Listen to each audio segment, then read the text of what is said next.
Sir we are heading with doctor Pandey sir and Sunny sir आपका थोड़ा problem अभी solve हो जाए तो will just catch you on later. It's a meniscocapsular detachment of the posterior of the medial meniscus, and it's a posteromedial blind spot in the standard anteromedial and anterolateral portalscopy, which we often miss, and we started with not looking into this part of the knee. It is associated with ACL tear, and one must look into the posteromedial part of the knee. This is the area. Then we can see this lesion. It was first described by Michael J. Strobel in 1988 in the Manual of Arthroscopic Surgery. In 2010, Bolin, in a prospective assessment of 183 consecutive reconstruction of ACL, gave incidence of 9.3% for these lesions. And in no case was this injury identified in the MRI scan. So it was all per-op or intra-op one used to find these injuries.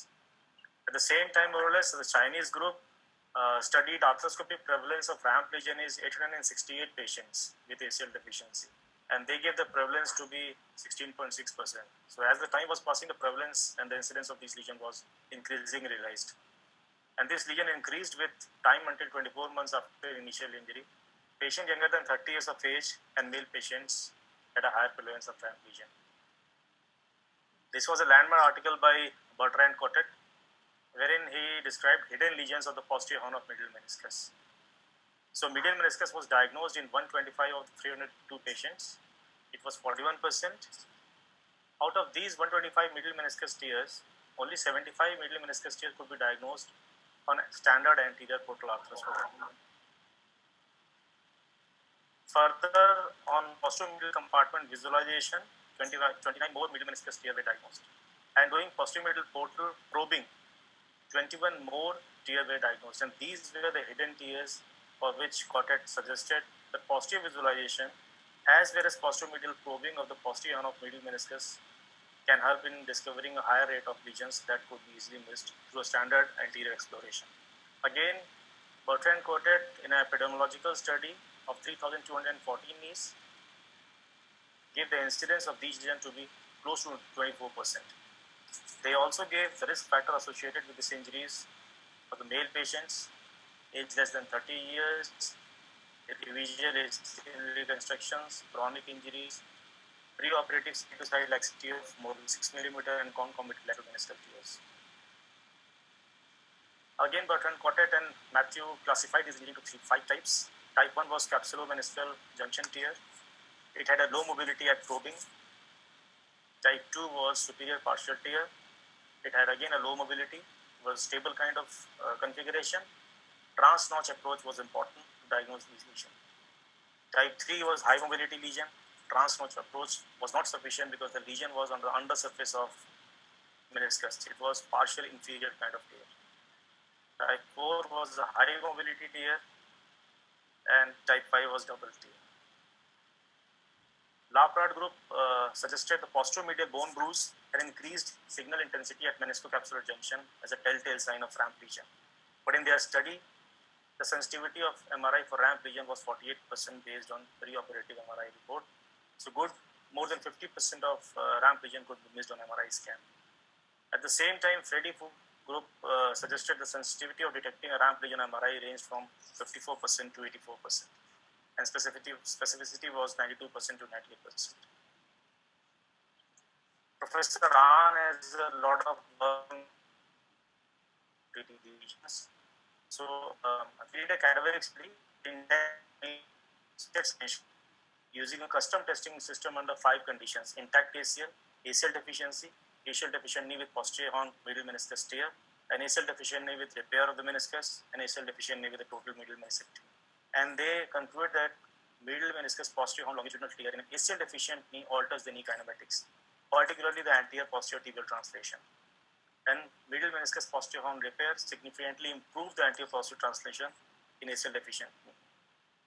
Similar kind of study was done by Stephen and published in American Journal of Sports Medicine. Then they concluded that anterior and external rotation laxities were significantly increased after sectioning of the posterior medial meniscocapsular junction in an ACL deficient knee. These were not restored after only ACL reconstruction, but were restored with ACL reconstruction combined with posterior meniscocapsular repair.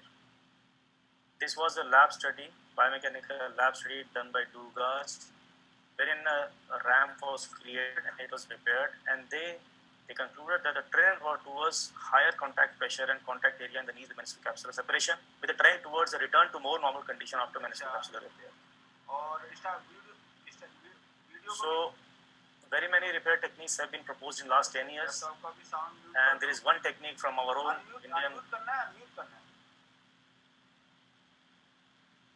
and there is one study from our own Dr. Anand Joshi, which is inside out meniscal repair with needles.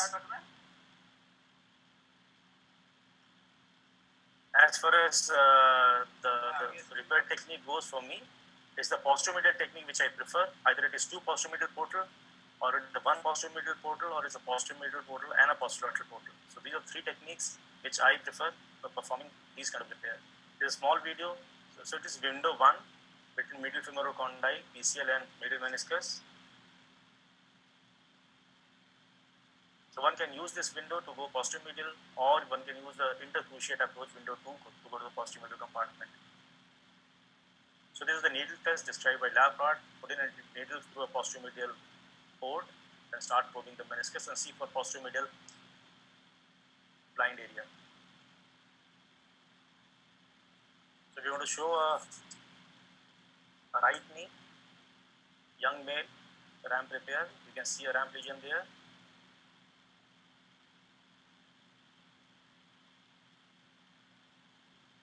Create a posteromedial portal. The only tip is create the portal as far away from the condyle as possible.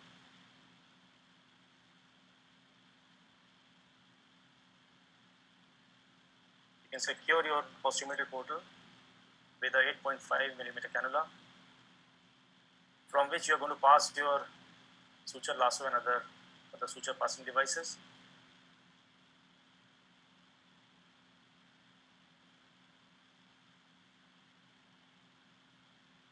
Once doing this ramp repair with an ACL reconstruction, it is always wise to create a femoral tunnel repair to reconstruction. Because after doing a repair, ramp repair, if you flex the knee to more than maybe 110 degrees, 20 degrees, it might damage your repair. So it's wise to perform an femoral tunnel first, go to the ramp repair, repair ramp, and then come back to ACL reconstruction. Get the bleeding surface and pass in your suture passing devices. One might have to use higher angle devices like 45 degrees, 25 degrees. To start with, I used to use fiber tapes or fiber wires, but now I've shifted towards EDS because there is a study by Shelbourne which says that these rents which this lasso creates on the meniscal side can create a re-tear. So it's better off using asbarbable sutures.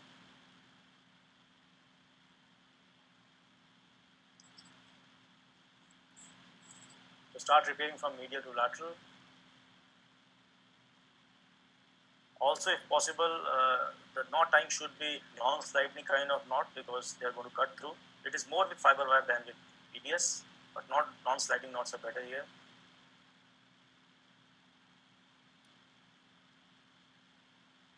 Similarly, one more bite is taken.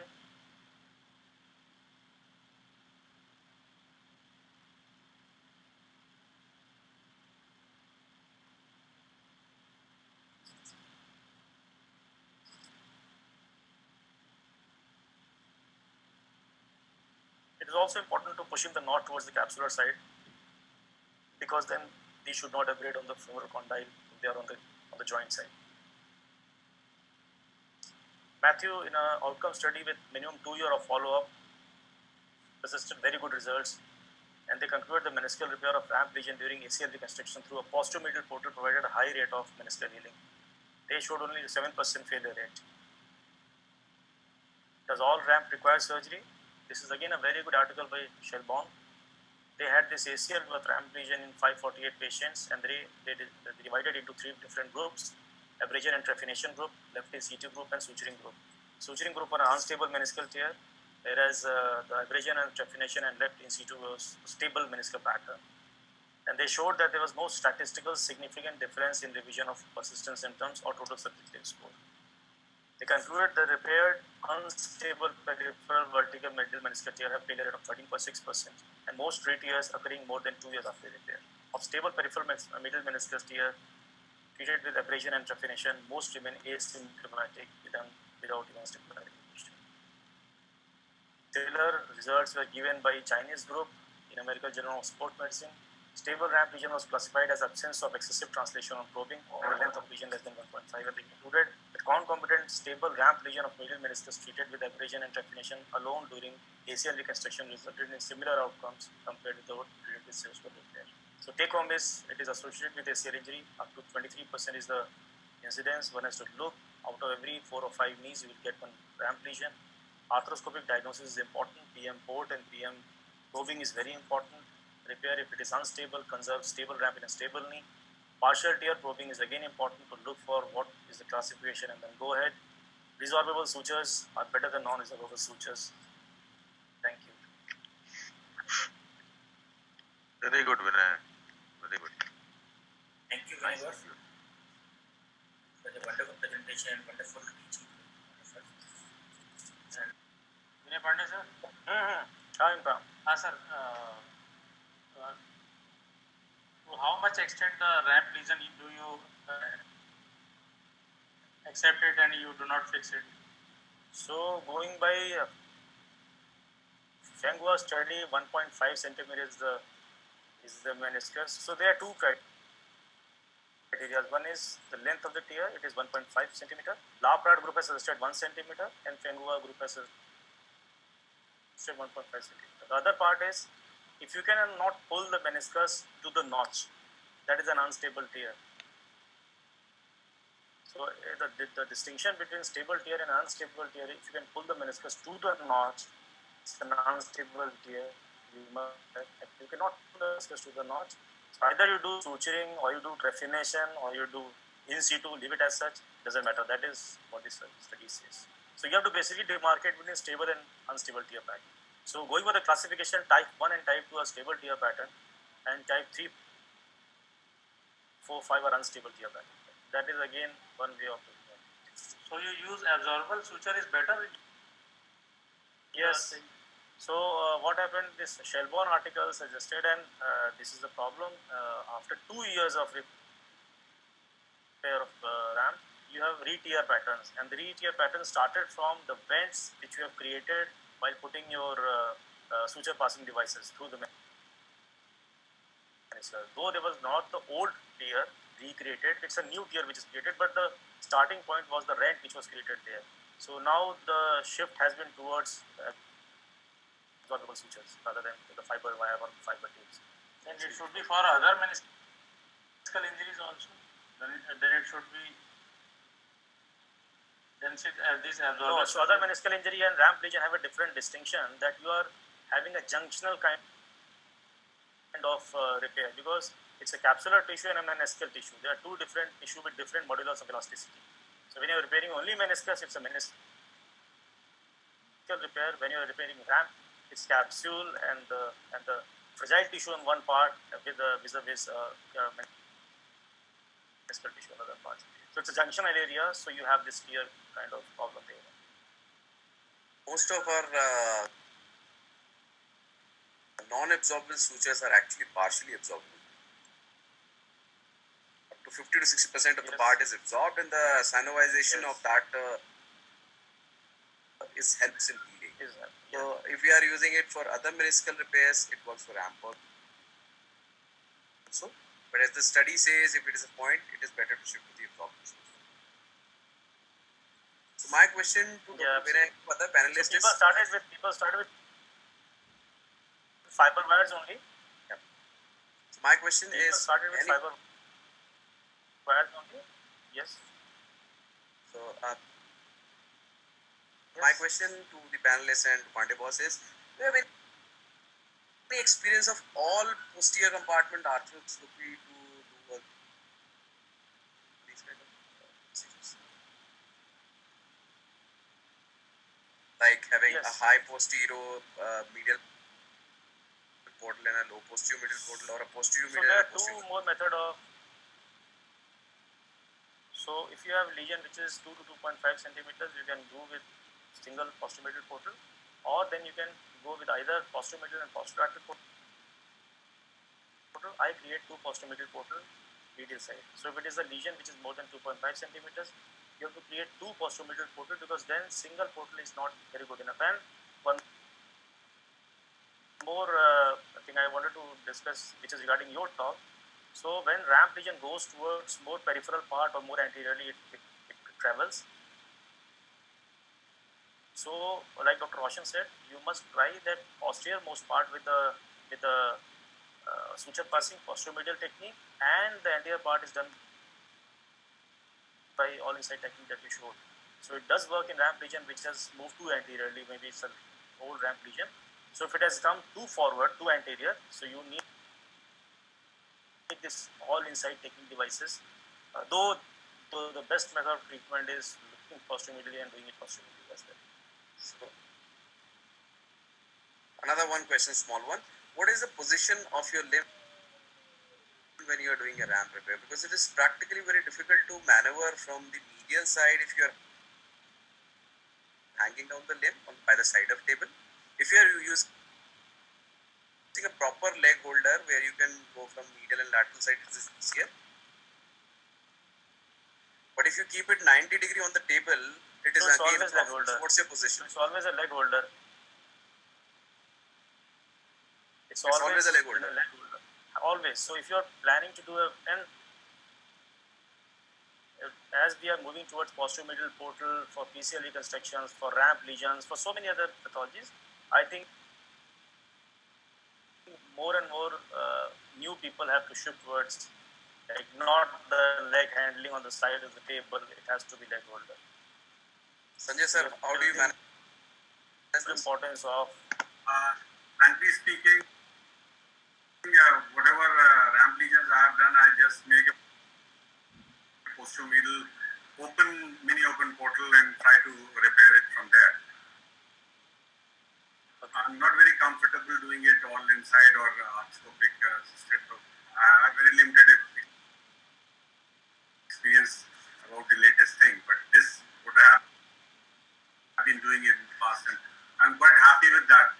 That's a very small part of my work, so I'm not investing too much on that. That's good.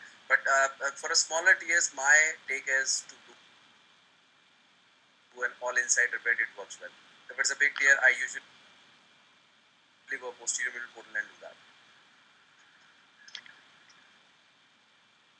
The take home for this is now it is incidence is out of every 5 tier ACL tiers, you should look for ramp lesion. You might find one or two ramp lesion. So that's almost 10 to 15%. Now it has gone up to 25% now. I was just having discussion with Laprad, and in his opinion, he has a very low threshold for going it for a mini open and do the repair. He says that the primary concern is to provide a stable fixation and stable repair. That is more important. The size of incision doesn't matter. And the kind of patients he deals with, which require very high level of activity and high strain on the knees, and he is able to provide the results. So I think we have to come out of that issue that ultimately the repair is more important, and whatever way we can provide that, we should try. Thank you, sir. Now we move on to next lecture.